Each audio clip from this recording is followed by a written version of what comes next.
Bonjour à tous. Nous avons vu hier, et nous avons terminé ainsi cette méditation, que lorsque une parole est dite, quelle que soit la clarté de cette parole, et dans le texte que nous avons vu hier, l'épisode que nous avons vu hier, eh bien, Jésus est dans son procès, il dit très clairement qu'il est le Messie attendu par Israël.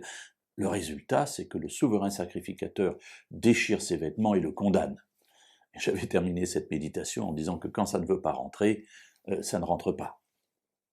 Dieu envoie pourtant des prophètes. Il envoie des prophètes à son peuple tout au long de son histoire.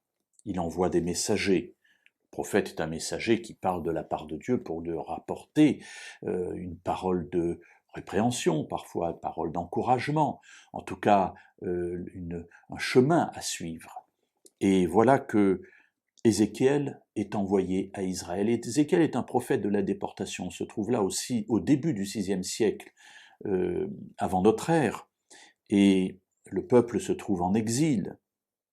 Et voilà que Dieu parle à Ézéchiel et lui dit « Fils d'homme, va vers la maison d'Israël, et tu leur diras mes paroles. Car ce n'est pas vers un peuple ayant un langage obscur, une langue inintelligible que tu es envoyé. C'est vers la maison d'Israël. Ce n'est pas vers de nombreux peuples ayant un langage obscur, une langue inintelligible dont tu ne comprends pas les discours.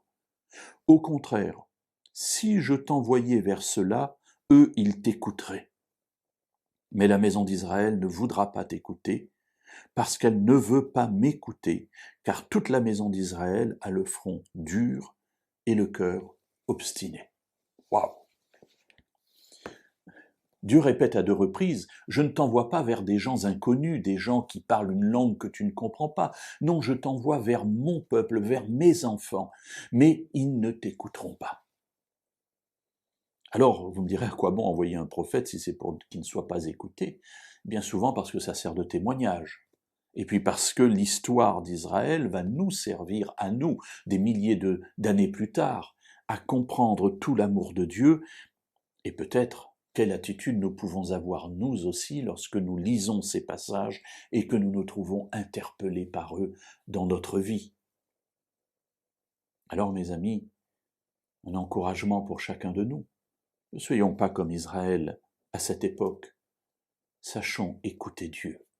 Sachons écouter le message que les prophètes nous envoient, que ce soit les prophètes anciens ou les prophètes modernes, parce que dans ces messages se trouvent des paroles de vie, parce que la parole de Dieu est une parole de vie.